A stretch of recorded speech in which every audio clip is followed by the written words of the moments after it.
এই মুহূর্ত পর্যন্ত হাতে আসা আন্তর্জাতিক গুরুত্বপূর্ণ সংবাদসমূহ। শুরুতেই সংবাদ শিরোনাম। হিজবুল্লাহ বনাম ইসরায়েল, বৃহত্তর যুদ্ধের সম্ভাবনা বাস্তব।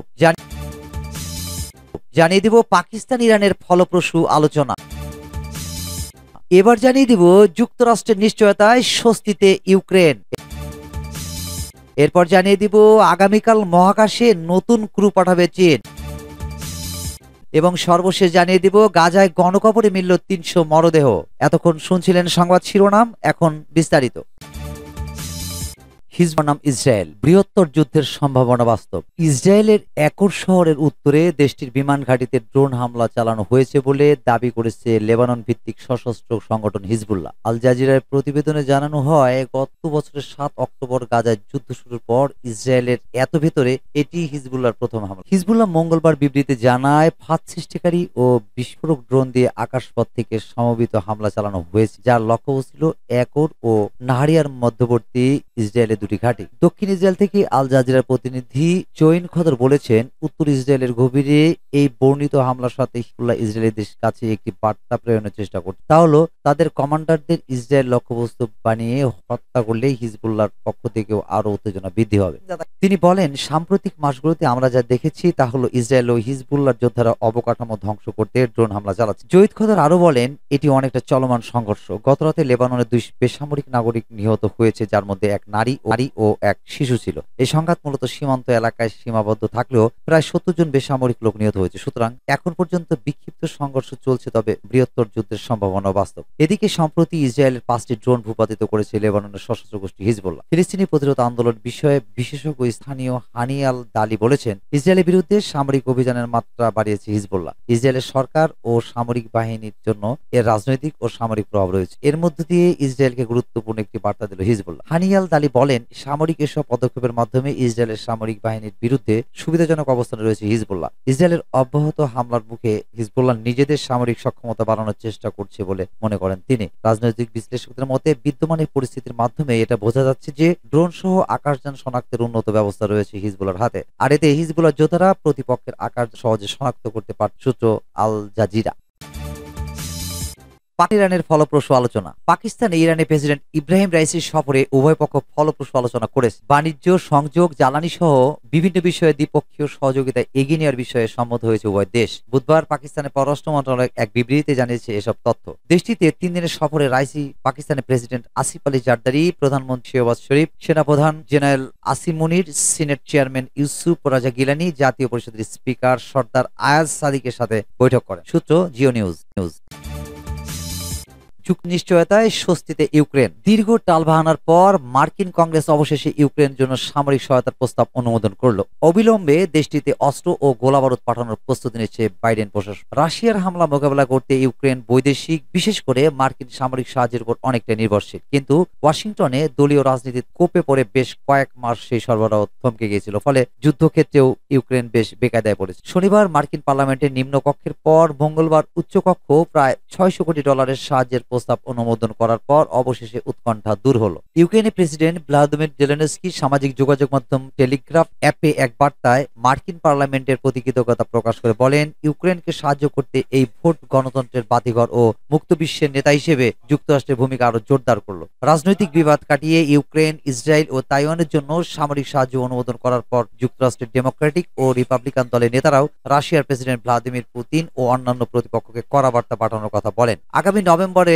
প্রেসিডেন্ট নির্বাচনের আগে ইউক্রেনের জন্য এটাই সম্ভবত শেষ সহায়তার প্রস্তাব ছিল। নির্বাচনের পর পার্লামেন্টের উভয় কক্ষে রদবদলের পরিপ্রেক্ষিতে এমন সহায়তা নিয়ে অনিশ্চয়তা থেকেই যাচ্ছে। ইউক্রেনের কাছে বহু প্রতীক্ষিত অস্ত্র, গোলাবারুদ ও সামরিক সরঞ্জাম পৌঁছে দিতে আরো বিলম্ব এড়াতে মার্কিন প্রেসিডেন্ট জো বাইডেন আগাম প্রস্তুতি নিচ্ছেন। সিনেটে ভোটাভুটির আগেই প্রায় $100 কোটি সাহায্য প্রস্তুত রেখেছে তার প্রশাসন। এর আওতায় সামরিক যান, স্টিনজার, এয়ার ডিফেন্স, গোলাবারুদ, আর্টিলারি, রকেট সিস্টেম ইত্যাদি ইউক্রেনে পাঠানোর তোড়জোড় চলছে। চলতি সপ্তাহেই তার কিছু অংশ ইউক্রেনে পৌঁছে যেতে পারে। সেনেটে ডেমোক্রেটিক দলের নেতা চাক শুমার প্রেসিডেন্ট জেলেনস্কির উদ্দেশ্যে এক বার্তায় বলেন, আমরা কাজ শেষ করেছি, এবার আপনারা সংঘর্ষে জয়লাভ করুন। যুদ্ধক্ষেত্রে কিছুটা কোণঠাসা হয়ে পড়লে ইউক্রেন রাশিয়ার মূল ভূখণ্ডে হামলা জোরদার করেছে। দেশটির স্লোনেস্কো অঞ্চলে জ্বালানি অবকাঠামোর উপর ইউক্রেনের ড্রোন হামলার ফলে অগ্নিকাণ্ডের খবর পাওয়া গেছে। রাশিয়ার দক্ষিণ পশ্চিমে লিপেটাস্ক অঞ্চলে এক শিল্প পার্কের উপর ড্রোন পড়ার পর সেখানকার মানুষদের উদ্ধার করতে হয়েছে। রাশিয়ার এমন বিচ্ছিন্ন হামলা সম্পর্কে ইউক্রেন সাধারণত কোনো মন্তব্য করে না। রাশিয়ার হামলায় ইউক্রেনের নিজস্ব অবকাঠামোর ক্ষতির প্রতিশোধ নিতে দেশটি রুশ ভূখণ্ডের উপর একই ধরনের হামলা চালিয়ে যাচ্ছে বলে অনুমান করা হয়। সূত্র ডয়চে ভেলে।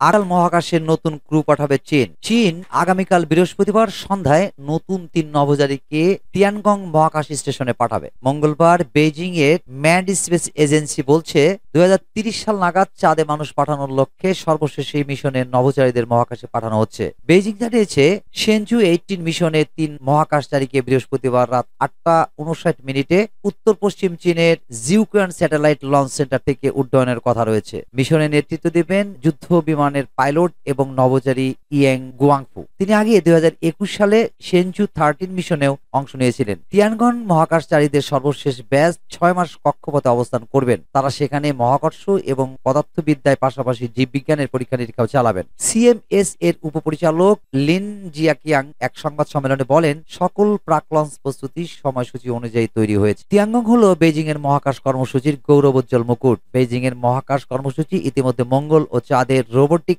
রোভার অবতরণ করেছে এবং কক্ষপথে মহাকাশ স্টেশনে নভোচারী পাঠানোর ক্ষেত্রে চীনকে বিশ্বের 3য় দেশে উন্নীত করেছে। নতুন ক্রু সঞ্চেত 17 দলের প্রতিস্থাপন করবে। তাদেরকে অক্টোবরে স্টেশনে পাঠানো হয়েছিল। চীনের মহাকাশ স্বপ্ন এর পরিকল্পনা প্রেসিডেন্ট শি জিনপিং এর অধীনে আরো জোরদার করা হয়েছে। বিশ্বের 2য় বৃহত্তম অর্থনীতি চীন এখন মহাকাশ কর্মসূচিতে মার্কিন যুক্তরাষ্ট্র ও রাশিয়াকে ধরার জন্য তার সামরিক কর্তৃপক্ষের অধীনে মহাকাশ কর্মসূচিতে বিলিয়ন বিলিয়ন মার্কিন ডলার ব্যয় করছে। বেইজিং 2030 সালের মধ্যে চাঁদে একটি ক্রু মিশন পাঠানোর লক্ষ্য নির্ধারণ করেছে এবং চন্দ্রপৃষ্ঠে একটি ঘাঁটি তৈরির পরিকল্পনা করেছে। গণকবরে মিলল 300 মরদেহ। জাতিসংঘের মানবাধিকার প্রধান ভলকার তুর্ক বলেছেন, গাজার নাসের ও আল-শিফা হাসপাতালে হামলা চালিয়ে ধ্বংস করে দেওয়া এবং ইসরায়েলি অভিযানের পর সেখানে গণকবরের সন্ধান পাওয়ার ঘটনা খুবই ভয়ঙ্কর। এসব লোকজনের মৃত্যু কিভাবে হয়েছে সে বিষয়ে স্বাধীন তদন্তের আহ্বান জানিয়েছেন তিনি। খবর বিবিসি। ফিলিস্তিনি কর্মকর্তারা বলেছেন, তারা প্রায় 300 জনের মরদেহ উত্তোলন করেছে, কিন্তু তাদের মৃত্যু কিভাবে হয়েছে বা কবে কবর দেওয়া হয়েছে তা স্পষ্ট নয়। তবে ইসরায়েলি বাহিনী সেখানে কোনো মরদেহ মাটির চাপা দেওয়ার বিষয়টি অস্বীকার করেছে। গত ফেব্রুয়ারিতে খান ইউনিসের এসব হাসপাতালে 2 সপ্তাহ ধরে অভিযান চালিয়েছে ইসরায়েলি বাহিনী। সেই সময় তারা জানিয়েছিল যে ফিলিস্তিনিরা যেসব মরদেহ কবর দিয়েছে তারা সেগুলো পরীক্ষা করে দেখছেন। গোয়েন্দা তথ্য থেকে সেখানে জিম্মিদের সম্ভাব্য অবস্থান যাচাই করে দেখা হয়েছে। এদিকে হামাসের হাতে জিম্মি অবস্থা থেকে মুক্ত হওয়া 10 জন জানিয়েছেন, দীর্ঘ সময় ধরে তাদের নাসির হাসপাতালে বন্দী রাখা হয়েছিল। নাসির হাসপাতালে ইসরায়েলি অভিযানের আগে সেখানকার কর্মীরা জানিয়েছিলেন যে যুদ্ধের কারণে তারা মরদেহগুলো কোন কবরস্থানে দাফন করতে পারেনি। সেই সময় বাধ্য হয়ে তারা হাসপাতালের আঙিনায় মরদেহগুলো দাফন করেন। এর আগে গত নভেম্বরে ইসরায়েলি অভিযানের আগে আল-শিফা হাসপাতাল থেকেও একই ধরনের খবর পাওয়া গেছে। গত 7 অক্টোবর ইসরায়েলের সীমান্তে প্রবেশ করে আকস্মিক হামলা চালায় ফিলিস্তিনের স্বাধীনতাকামী সংগঠন হামাস। এরপরেই গাজায় পাল্টা আক্রমণ চালায় ইসরায়েলি বাহিনী। গাজায় একের পর এক হাসপাতালে অভিযান চালিয়ে পুরোপুরি ধ্বংস করে দেওয়া হয়েছে। এদিকে জাতিসংঘের মানবাধিকার বিষয়ক কার্যালয়ের এক মুখপাত্র বলেন, নাসির হাসপাতাল প্রাঙ্গণ থেকে পাওয়া 283 জনের মরদেহ বিষয়ে ফিলিস্তিনি কর্মকর্তাদের কাছ থেকে পাওয়া প্রতিবেদনের সত্যতা নিয়ে বর্তমানে কাজ করছেন তারা। ইতিমধ্যে 42 জনের মরদেহ শনাক্ত করা সম্ভব হয়েছে।